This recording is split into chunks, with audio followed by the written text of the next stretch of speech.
Well, thanks for coming, Howard. Thank you for having me. Yeah, thanks.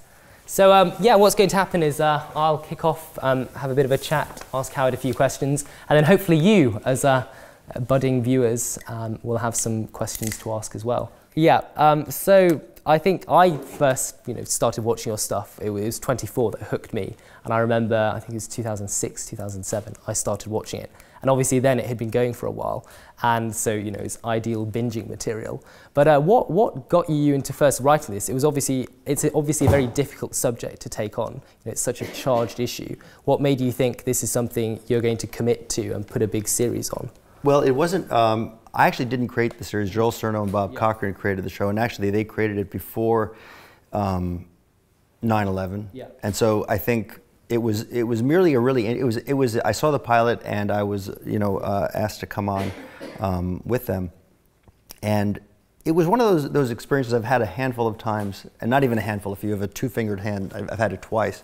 And when I did X-Files, I had a similar feeling that there was something really, really special here. There was no, I think we had no idea that it felt like a challenge. How can you possibly tell a story in real time for 24 hours? On one hand, this incredibly realistic, minute-to-minute, real-time narrative thing, which Aristotle said real time is the only possible way to tell a story, or the optimal way to tell a story. And then of course you had the most supremely unreal idea of having to tell a story that begins and ends in 24 hours. So it really was kind of terra incognita. No one really quite knew how to do it or what we were doing. And I think like all things that I think wind up coming out, there's a bit of fear involved, and so you said you used the word issue, and I think the idea of an issue, that there was even an issue, wasn't even an issue at the time.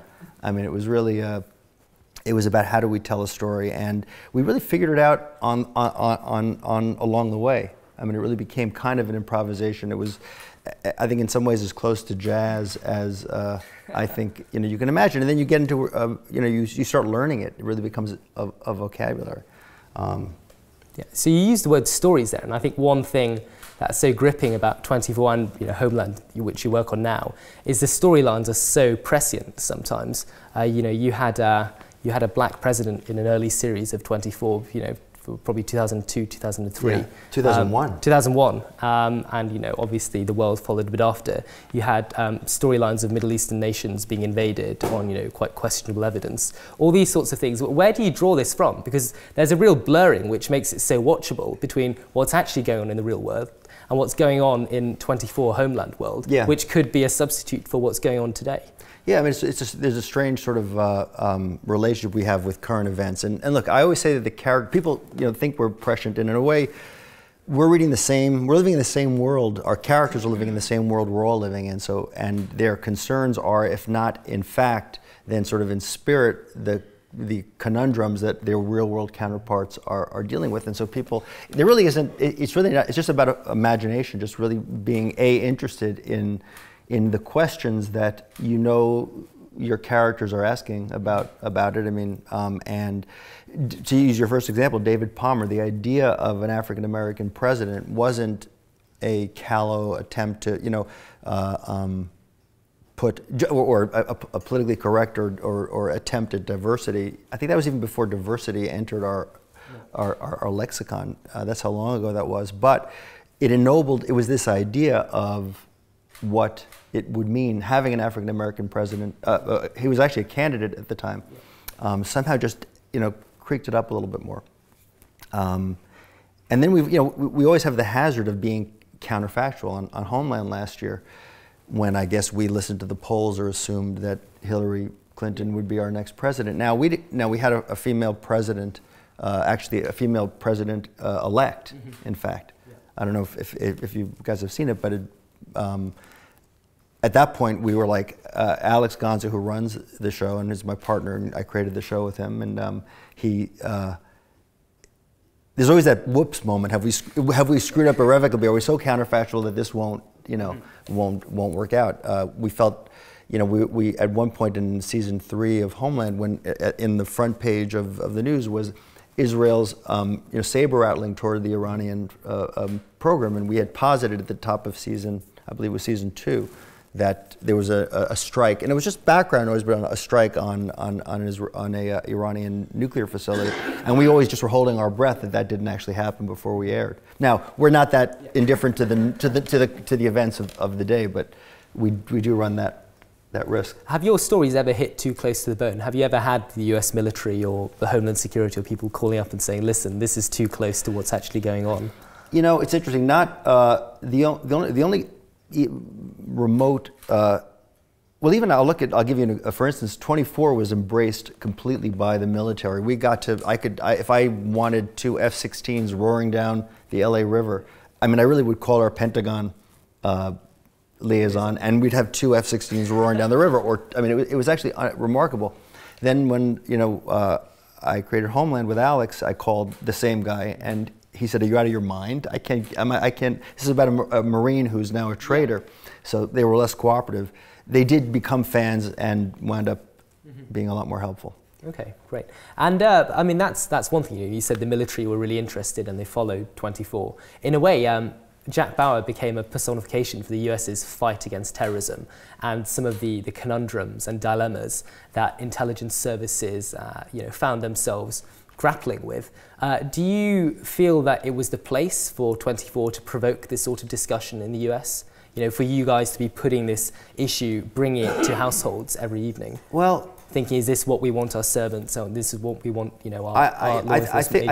I think what both 24, which is a very different show than Homeland, does, and I think what fiction allows you to do is to sort of pick another angle of entry into a story, so that it's not just a news item, so it's not just a headline, so that really you're liberated from the facts in a way to be able to experience some of these dilemmas and some of these things at an emotional level. Now,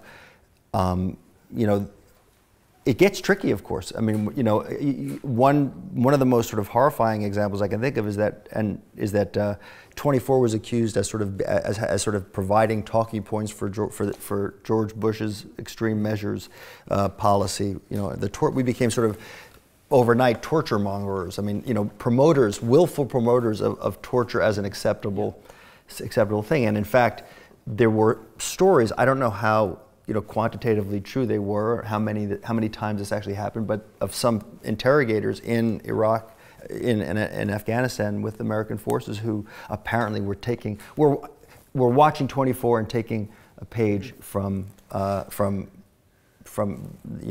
the show. And I remember the dean of West Point coming to having a meeting, sitting down with him, and him telling me about this, and it was just I said, then I think you have some training issues as well, because for that group of professional soldiers who are conflating this essentially absurd fictional construct with reality, that's a problem that I think has to be addressed, and we did. I mean, we addressed it with as to really sort of integrating into the training program.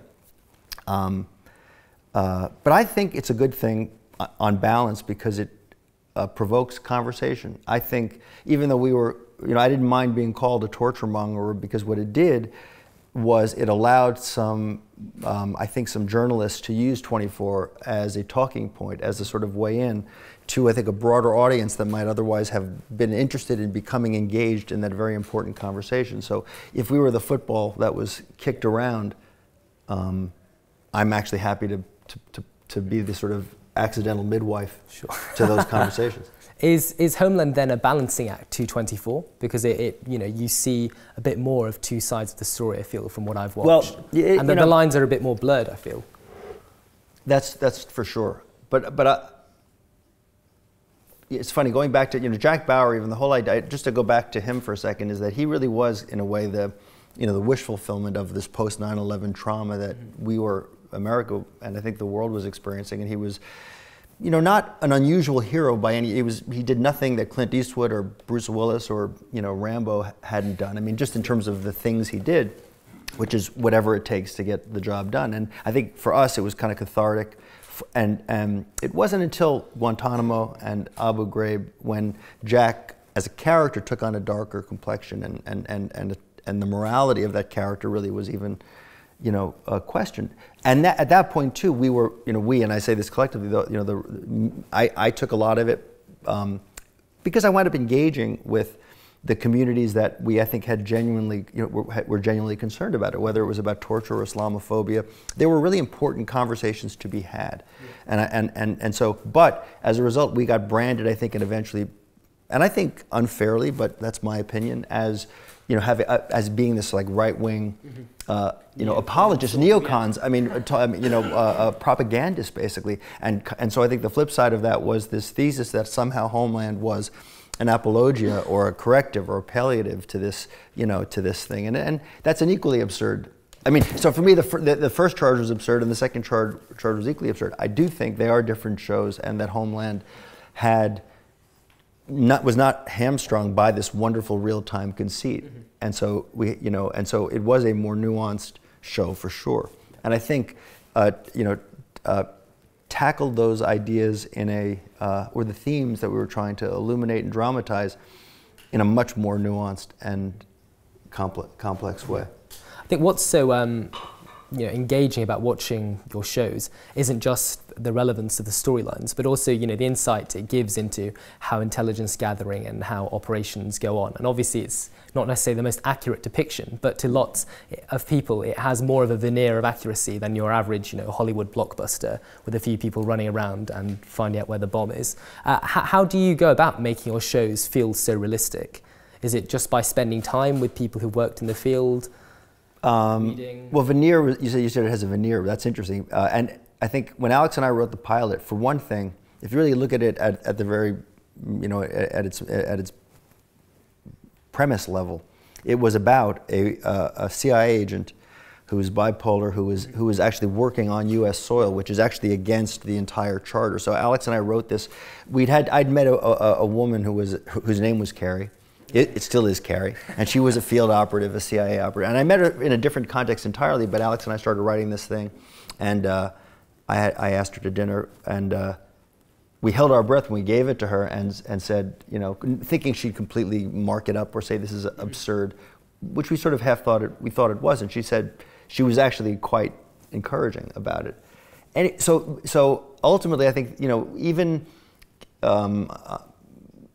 it's far more researched, Homeland, than, for instance, 24. We go on a field trip. We just had it last week, where we are in a room it's a creaky old Washington political club that's probably about as old as this, maybe. It's really the stairway is crooked, and we have a series of speakers from former heads of CIA, NSA, journalists, under the cone of silence, and we really speak very bluntly about their experiences. So we get a tremendous amount of help from the real world counterparts, and a lot of ideas that, and it's not just a one-time thing that happens in the 5 days that we spend in Washington. It's an ongoing event. We have a consultant who was a former CIA station chief. Okay, great. And do they ever say to you, we're fighting not just an operational battle, but ideological battle against terrorism? Did they ever worry when you're giving, a face and a story behind terrorism, whereas the way it's reported in the news, it's very much this is a person who did this attack, and there's obviously more of a build-up series that you run. Is that ever a concern? On their part? Yeah, on their part. No, I think they're. People are watching your show, so it can't be a concern for you, but. No, and I would say by and large they would say we get it right more often than not, and I think they really appreciate our intent to get it right. Obviously, when I say get it right, they know it's not a documentary, and so I think they feel like the spirit of what we're doing is actually capturing something that is very true to the questions and the challenges that they're dealing with. But I think that, again, my experience though too is that now, the game has changed so much, and the world is changing so quickly, and I think that what's frightening to me is to see sort of, again, I may be projecting, but to be reading into their faces and into their words, that the challenges are, are steeper and more tangled than ever. Yeah. And so, more broadly, I don't know about the audience people here, but you've been in, show running and writing and producing for 20, 25 years now, and it's a long time. And I'm sure you've seen the 30, but who's counting? Oh, make you feel young, 25. I want credit for everyone. Yeah, and the industry's obviously changed a huge deal. Then, is it a harder place to go into now, writing for TV and for film, or is it easier? For someone like you, for instance? Yeah. That's a great question, and it's one that I would be concerned about. I mean, I think on one hand, there's a lot more opportunity than there was to tell stories and to tell more interesting and a wider range of stories because of the business. I mean, when I started, there were 3 networks: ABC, NBC, and CBS. They were ad-driven. Mm-hmm. You put on a show on Monday night, and you had to watch it on Monday night. And then you don't even remember. You don't remember VHS is, do you? I'm familiar with the concept. Okay, there you go. Because then, how about an 8-track? No. Okay, I know it gets stumpy. That was a very big tape. Does anyone know what a cassette is? You know what a cassette? Okay, yeah. Okay, all right. I'm just testing. I just want to know from my audience. Testing the waters. So for a young writer, I think what's happened is that I think television now is so great. I don't know. I mean, there's just too much good stuff to possibly keep up with. It is, for me, having been part of it for so long, intimidating to think, what next? And it's becoming harder for me to, I think, mine for stories in my own that really grab me and that feel kind of worthy of my attention, let alone an audience's attention. There's actually, unfortunately, a very stark economic problem for people coming into the business, because Amazon or Hulu or Netflix will commission a series that'll go for 10 episodes. Again, I did 24 episodes over the same course of time that now a series will take 18. I did it in 12 months and started the second season. By the time a typical Netflix show will have only done its 10 episodes, and the writers are getting paid for only those 10 episodes. So there actually is a big issue for writers just at their earnings level. But there are tremendous opportunities. There are web series now that people are shooting on their iPhones, so the barrier to entry is almost nothing. Any of us could shoot a movie. So that's encouraging. So I think stories are being told by a wider range of people. The gatekeepers of those stories are kind of, the gatekeeping, the power has been kind of distributed a little bit more. Have you found your writing style changing over your career? Are you more prepared to take risks, or are you less prepared to take risks because you've been successful before? Both. Okay. Yeah, I'll tell you. Honestly, right now I'm in that. What am I going to do next phase? And I find it, and I've always found it hard. I've always been a very careful, risk-averse person. I think the risk only is if I don't connect. The only risk I feel is if I don't have that golden moment, which is when you start a story and you're excited by something that really gets you going, and then your job is to hold on to it. And what's that central question that really lights you up and that you want to dramatize? And so the only risk that I would feel taking is if I proceed before I get that proper fire kindled. Okay. But you're still enjoying it now, 30 years I've never liked writing. I hate it. I hate writing. Well, it pays the bills. Well, it does pay the bills. No, it's unfortunately the only thing I box myself in a corner. It's the only thing I'm able to do, I think, with any degree of competence. But I do, the famous saying is, I hate to write and I love to have written. There's nothing when you're like finishing, but it's not just the script too. I mean, as a producer and as a showrunner, I don't know how familiar you guys are with the sort of the mechanics of writing for television, but the writer has all the power, and which is to say, I always say I get all the credit and take all the blame on a show. So I'm the one who hires the directors, the other writers, and the editors and the composer. And so whereas in the film business, the director has all the power, and generally speaking, can fire 10 writers along the way. There's so much to my job that is really interesting about, it's like being the CEO of a creative enterprise, but we're not making boxes, we're telling a story. And so, and even by definition, when you think about writers, when they become writers, they're not like team playing type of people, writers. People become writers because they want to sit alone in a room.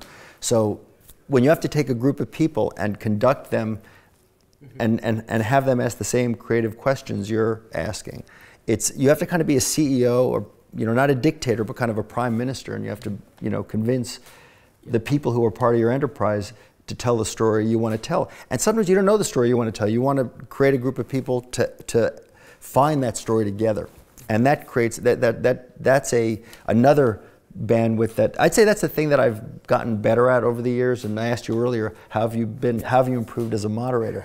And I would say I've become a much better listener and a much better. You really have to absent the ego from the creative process. I know it sounds kind of mystical in a way, but you really have to. A very typical rookie mistake for a writer is, I had that idea last week, or I said that, or that was mine. And you have to kind of do this very anti-writer thing, which is to collectivize the creative experience and have everybody own it creatively, which is tricky among that population of talent. No, that's really interesting. Earlier you spoke about 24 as if it were jazz improvisation. So sometimes you're making it up as you went along. So how do you create that environment then with other writers, actors, and everybody else who's part of the team, and saying, this is a question we want to answer, but we're not really sure exactly what the question is yet? Yeah, and I would say I have a reputation for talking things through, and for listening too much, and for indulging actors, and for and I think that, and for basically crawling up my own ass, which is what other people think. But I think it's a process that that I don't know any other way to do it except that way. Which is to say, really open. Or an actor can't say words that he or she doesn't believe. And again, it's your job if there's something that's counterfeit in a moment, in a scene, in a word. It's your job to either change it, to work with the actor so that until he feels that same thing you're feeling. What stuns me, though, is along the way I can have these very, very intense and very long and very meticulous, we call them tone meetings on a script. I'll go through every page and describe the moments and the emotion and the suspense, whatever it might be. I won't tell a director where to put the camera, but I'll say, here's what I need out of the scene. And I'm stunned how wrong it can go, how deeply misinterpreted it can be. Yeah. So these conversations with other people on the team, that's one thing. I think another thing which has come on a lot over the past decade is the conversations with viewers. Previously you'd look in the newspaper and see what 4 or 5 TV critics thought about what you put on. Yeah. Now everyone's their own critic, and they can tweet to you, they can email you, they can post what they think. I remember watching Homeland and scrolling through Twitter and looking at all sorts of different theories of what's going on. Do you engage with that? No. Not at all. No, I feel, and I admit part of it is I'm a bit of a Luddite. I'm not really adept. Yeah. I'm not clever enough to tweet enough clever things. But I also, I just don't. I don't understand how people like Shonda Rhimes or Ryan Murphy or Damon Lindelof or people can write these things, and they're so smart and they're so engaged with their audience. I actually cured myself of it, and I went on the X-Files, because the internet, the whole email was like, I don't know, a couple of years old when we were doing that in 1991, and I would get together with Chris Carter and look at the comments, and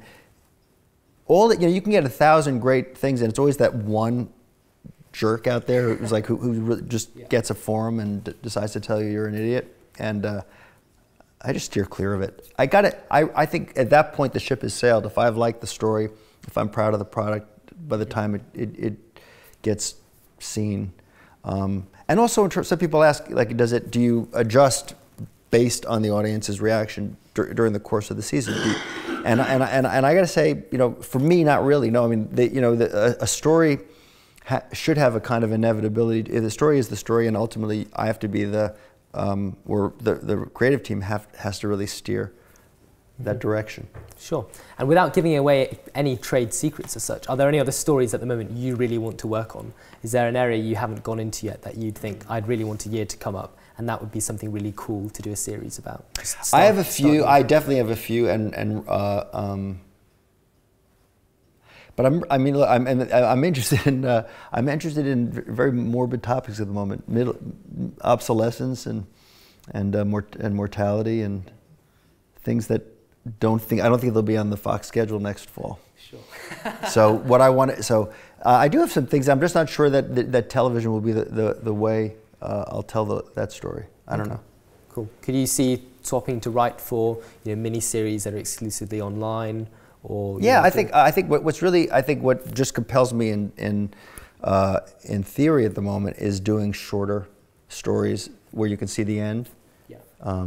Do you think viewers are becoming more demanding? Wanting the answers sooner? I think they are too. I do, and I think people's attention spans is shrinking. I don't know that I think the idea of Homeland, which will go for an 8-year run, and 24, which went for 10 years and 215 episodes. I don't think people have the patience anymore, nor should they. Not even the patience. It's very hard to keep a show really fresh, really interesting. I just think there are too many other really, really good options out there. And my sense, and again, it's anecdotal. I'm not someone who studies the same way I don't do Twitter. I'm not one of these quant analytics guys who, I don't know if you guys follow. He's worth following and worth listening. But if you are a television fan, John Landgraf, who was the head of FX, the chairman of FX, and he is a super smart guy, but really has made a study of television trends, and everything that comes out of his mouth is controversial, but I think also very. A little too true. Yeah. Great. Well, we'll keep a close eye on whatever else it is you choose to push out. Let's take a few questions from the audience now. If you have a question for Howard, then please raise your hand and wait for the microphone to come so you can be captured for YouTube. So yeah, let's go to the members seated here in the middle. Just the microphone. Well, first of all, thank you very much for 24 and Homeland. I really like those shows. And also, how do you know from the start, do you know how many seasons you're going to make, or how many episodes, or is it as you go you decide how many you're going to make? Well, you never know, because if the audience doesn't come, it'll be over. So it's funny, some people come in, and I think it's a little bit of a the short answer is no. I've never known how many.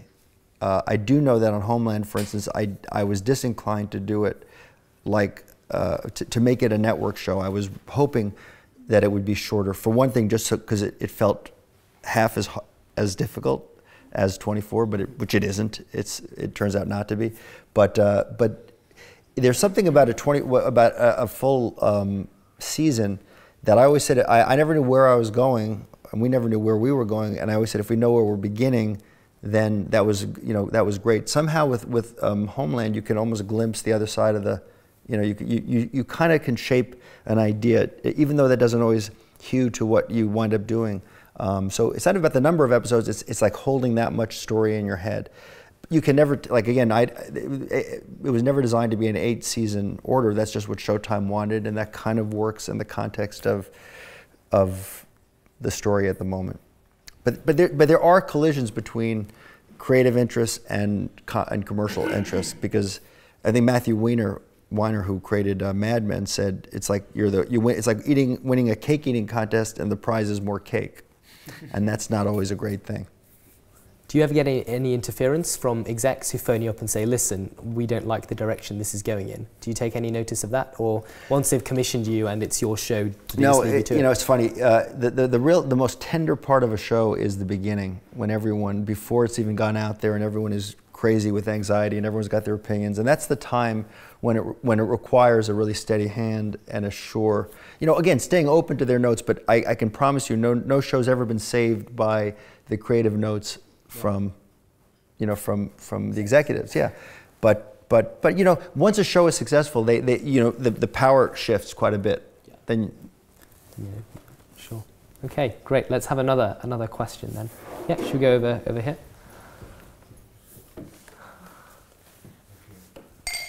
So you mentioned about writing partners, in particular Alex you mentioned. Yeah. Now, is there a sort of a yin and yang effect? Are you quite dark in the way you think? Because Homeland and 24, for instance, there's some very dark global subjects. Mm-hmm. So do you counterbalance each other? Is one of you more positive and the other one more I'm negative? definitely, yeah. Well, it's funny, Alex and I were writing partners when we moved out we both went to Princeton together, and were creative writing and English majors.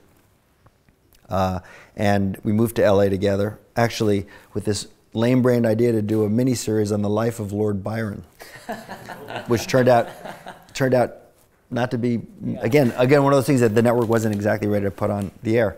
But and then Alex and I broke up as a partnership on X-Files in the first year, but we stayed great friends, and actually I hired him on the last 2 seasons of 24. But one of the things that Alex said to me was, you know, I was always so relentlessly positive and forward-thinking and forward-moving, and he always was forced to be the caboose, the one who, you know, had to say, wait, we can't do that, or it's whatever. I mean, and so for him, it was very liberating when we split up that he could actually be more. He found himself being able to be more positive, and I found myself having to think a little more carefully about things. But at this point, it's been kind of blurred, and I would say there are even scenes now which I could not, for the life of me, remember if those were my scenes or his. You know. Okay, great. Yeah, at the end of the row over there. Hello, thank you for coming to Oxford first. So, given all the successful series you've written, it's going to be a general question, but what kind of legacy do you want to leave behind? Wow, what kind of legacy? I've thought of this kind of in mortality terms, and actually in specific terms, in terms of my children and like what I would like them to. I think it's kind of, for me, I don't know if they'll be remotely interested in it. For me, I put so much blood and sweat and tears into everything I've ever done. I saw an old X-Files episode on the plane about a couple months ago. It was you know, part of like, now it's becoming classic TV, so it's like, you know your career's over when you're in the classic section. But I remember, like, I watched it with pride and like PTSD. I remembered every weekend I remember the weekends and the nights arguing. I mean, it came back to me in a flood. And I'm watching now season 2 of 24 with our 12-year-old now, and you know, I feel like almost like that athlete who is probably watching you know, himself get a football player get hit. Like, how did I do that? I could never run that fast anymore. So for me, I kind of look at it like I like. Well, I had a heady thing. Truthfully, I said I'd love to do something in every decade that meant something to that decade. So, and I think. That was just a really shallow and it's probably arrogant sounding thing to want to do. But I really, you know, when I really am honest with myself, it's trying to do something that makes us a little think a little bit more and about what it means to be alive at this time, and kind of. And I liked the fact when I watched those shows that it felt like they'd withstood at least the last 20 years. So that was gratifying in a way. I mean, they're dated in ways, but I liked. That's kind of a writer's job, is to tell stories that I hope my children and their children can say, that's what I never met the guy, but look what he did. If we characterize the 2000s as being the war on terror and the invasion of Iraq, what do you think characterizes the period we're in currently? You know, we're almost at the end period of uncertainty. Okay. Of rapid and unpredictable, of the dissolution of all assumptions. Okay. That would be a fair comment given recent events. Sure, okay. And do we have another question? Yeah, the gentleman in the checked shirt there. Thank you. Good evening, and thank you again for your talk. Some of the, from a personal perspective, some of the strengths of your show are the very human ambitions and human failings of your characters.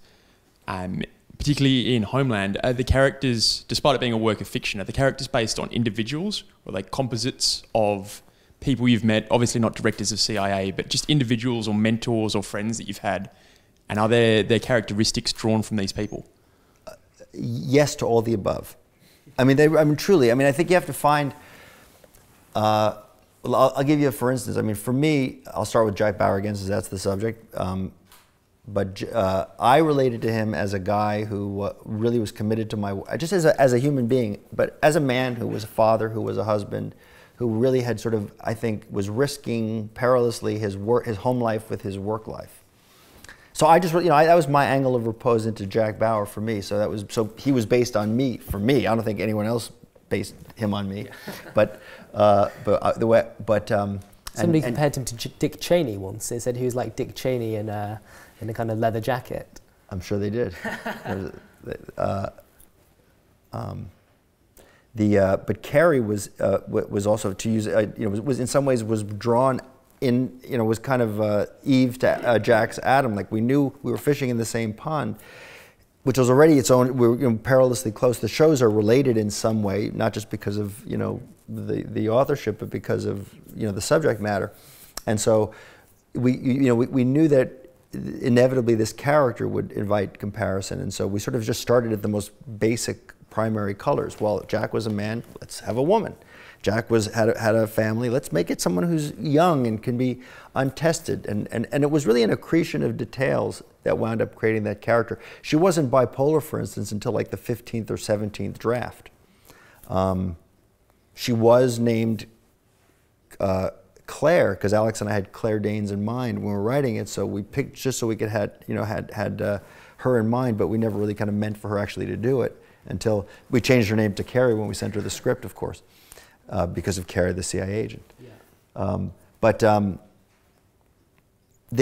And then to give, every character grows in the context of a series, which is what's wonderful about it. It's really this kind of collective storytelling with this group of people who you put together.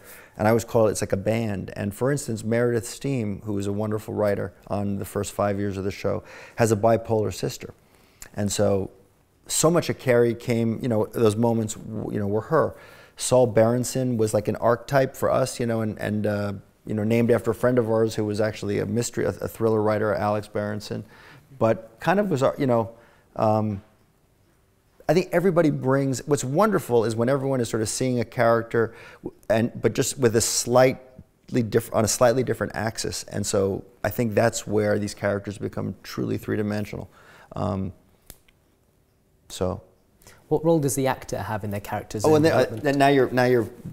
I knew I wanted to say something, but you reminded me, because then you have someone like Claire or someone like Mandy or Damien for that matter. I mean, Damien, who played Brody, was a really tricky character to cast because everybody, that was the one that was kind of the Rorschach test where everyone was, no, he should look like a hero, he should be emaciated, he should be, so that was a really, really hard thing, and he was just masterful, and what he brought to it was, that was a part that required the suspension of any kind of commitment. He had to play everything at the same time, or serially. He had to be the one who you thought was really, had turned, and at the same time was the broken hero. So he was amazing. And Carrie again, and so Claire Danes had a roommate who was bipolar, and spent countless hours, talking to her, and also watching YouTube. And then what the actor with his or her gifts brings to it and research brings to it is where it really becomes something greater than, the sum of its parts. Cool, thank you. Sorry, can I just ask a quick follow-up? Sorry, when Damien filmed the pilot, did he know whether he was good or bad? Wow. You know what? I remember a long conversation. I think, I know I told him conceptually. The answer is we knew he was bad, but what bad was really something we hadn't defined, even for ourselves. And actually, one of our writers who's a Brit, who is Alex Carey, who was actually a Marine, went to Sandhurst and was in, I think, the first Gulf War. In the early writers' room, said, well, you're not really, even though we always knew he had to have been turned. Obviously, you can't have the X-Files without aliens, you can't have Buffy without real vampires, and you can't have Homeland without real terrorists. But the question is, are you a terrorist before you've blown a bomb up? That was maybe seems self-evident right now, but at the time it was like, oh my God, thank God for that idea, because he can be all those things, and until he presses the button on the suicide vest, he's not bad. So the answer is we knew he had been turned. We didn't quite know what that meant. Right. Thank you. Yeah, let's go over to the fireplace. Hi there. Firstly, again, thank you very much for coming and taking time to talk with us this evening. Some time ago, Oliver Stone came here, and he said that despite the fact I'm Oliver Stone, it's actually quite hard for me to raise money to make a film. Number one, he felt he was typecast in what he made. And secondly, he said there's always a look now for new talent, fresh talent. So given your experience as you are today with your contacts and your track record, and assuming you've now got an idea to create your next script, could you just walk us through some of the steps you would actually take? I mean, would you first write a complete pilot? Would you then get on the phone? Would you go to dinner or something? Could you possibly enlighten us? It has happened formally and informally both. I would say right now that the way,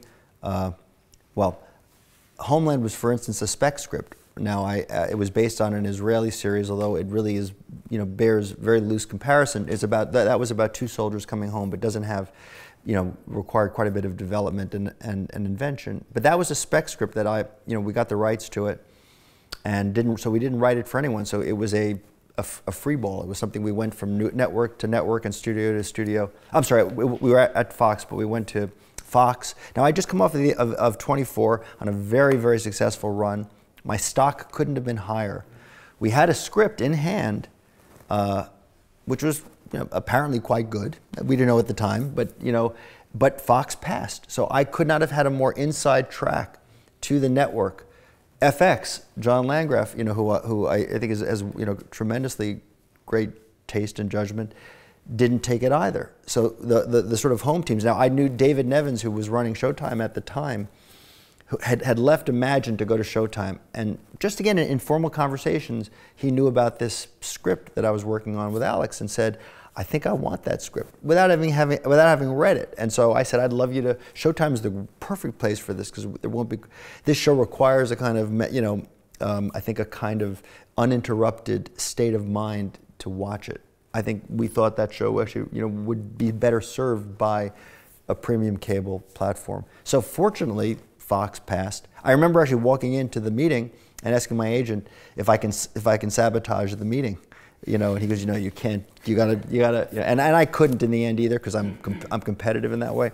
But in the end, with my track record, recent track record, and again with a script, not even an idea, because generally speaking, you pitch an idea and you have an idea that you have, and you're telling someone who the characters are, what the pilot might be. So you're selling it kind of on faith, and they're buying it on faith, generally speaking. But I found that the process, what's interesting about that is I prefer to write a spec unencumbered by the process of development, because then you have a much more concrete idea. Not an idea, but it's a blueprint that obviously is just the cornerstone of a longer running series, but it's specific, it's concrete, it's there. The problem with pitching a show is that people hear it differently. It's all about hearing, and unfortunately people's imaginations run amok and they hear things differently than you thought you expressed them. It matures in their own imaginations, in my own opinion, more often than not, in completely insane ways, so that inevitably they're going to be disappointed by what you hand back, because the process is morphed, and again, the creative process has to have some discipline, it has to have some vision and a point of view. And for me, despite my track record and whatever I've had before, I promise you, a network will not put anything just because I want to do it. That they'd rather buy it for an idea that excites them from someone who's has written their first script than from me, who's written my 300. I think that really ties in with what Oliver Stone said. He said, what's worse is they don't tell you why. He said, I have all the inside connections, the script goes off, they have a meeting, then it's just no, and you want to know why. He said nothing. I think for the movie he talked about, he had to go, I think he came to Europe to get funding. Financing, yeah. Yeah, it's really it's quite bizarre. I think I'll get the reasons. I think they're bad reasons often. But I'll get them. But sometimes you don't. I have. What's interesting is there's a whole generation that's now a generation younger than me who are now in running some things. I've been at Fox for almost 20 since X-Files, 25 years now. So I don't have a very huge Rolodex or huge group of people who I'm actually aware of, and I'm not so I have gone into rooms where I don't think anybody stands up for me necessarily. I have to live and die on the strength of the idea. Thank you very much. Thank you. Great. We've got time for one more question. Okay. Yeah. Let's go over here. Hi. Thank you very much for coming here, and Thanks for the amazing work in 24 and Homeland. I have kind of like a critical question. Like in Homeland season 4, like I will talk about the image that I got from my country. We have like a lot of fan following back in Pakistan. So like we understand it's fiction. Yes. So, but the people were there like kind of like they were kind of angry that the kind of image that you portray was not even 50% true. Yeah, I understand it's fiction, but I can share how the people can take this fiction as a reality. I remember like as a Taken movie, everyone knows there was like Albanian gang and I have to go to Albania for like a project, and the people were telling me don't go there. It's like not a safe place. So what do you think? It's not the responsibility of writer and producer to kind of portray kind of neutral image of the country or the place where they are imaging. Yeah. Well, you know, we've had this experience. You know that there is a journalist, a Pakistani journalist, and she's I'm sorry, I'm forgetting her name now, but she's very, very, very well known. And she said at a conference with other journalists in Los Angeles, she said the single worst thing for U.S.-Pakistani relations is Homeland. And it was like, you know, and obviously, and this I mean, again, this kind of thing has happened as with torture or you know, any number of subjects, and you of course, and you know, the best thing the answer is we do take it seriously. We are always caught by surprise. It was not our intention to misrepresent it. We were presented with certain we couldn't shoot in Lahore, so we shot in Cape Town, which looks nothing like Lahore. But of course, but there were deeper things too. Obviously, it was the season in which the ISI was complicit with you know, with some unsavory business. And I think you always run the risk of you're always going to rub people, I think, the wrong way. I think that's in a way it's the job of an artist to provoke. I think, and I still stand by the fact that there were some issues brought up in that case that, while not accurate, were issues worth just discussing. What we did in the case of the Pakistani journalist, I had her meet the writers, and she came for lunch, and we had a long conversation, and it really went a long way. The milk had been spilled at that point. You know, the season had aired. And it's interesting because I would say last year, to your point, last year the show, I don't know if you remember, but there was I think season 5, in a Syrian refugee camps, we had a production. We had local Berlin artists who basically, you know, were graffitiing this camp in Syria, which was in Berlin, but they basically said Homeland is a watermelon, which is an Egyptian curse for, you know, I think I'm not sure what it means, but it's not good to be a watermelon. And Homeland is racist. And Alex sat down, we found the graffiti artist, it was like, good on you, that's, you know, but why? And it really was kind of, because I think that this is a group of very, very, not only well-intentioned, but really kind of empathetic, compassionate, and politically liberal people who are stunned by that, you know, by that. So we all have this bias when we sit down, that this unintentional bias is just the nature of the process.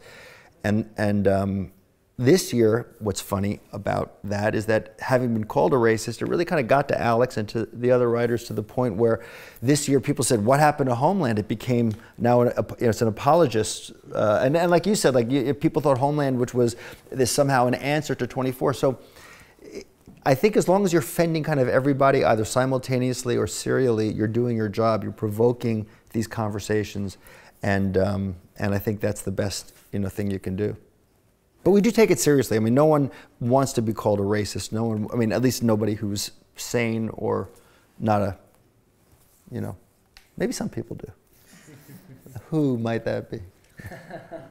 Great. Well, thanks for that question. Interesting question. Unfortunately, that's all we've got time for. But thank you so much for coming along. I really enjoyed this. And I hope you all found it was a nice way to end the term on as well, before everyone heads off for their vacation. But yeah, once again, join me in thanking Howard for coming to speak here today. Thank you.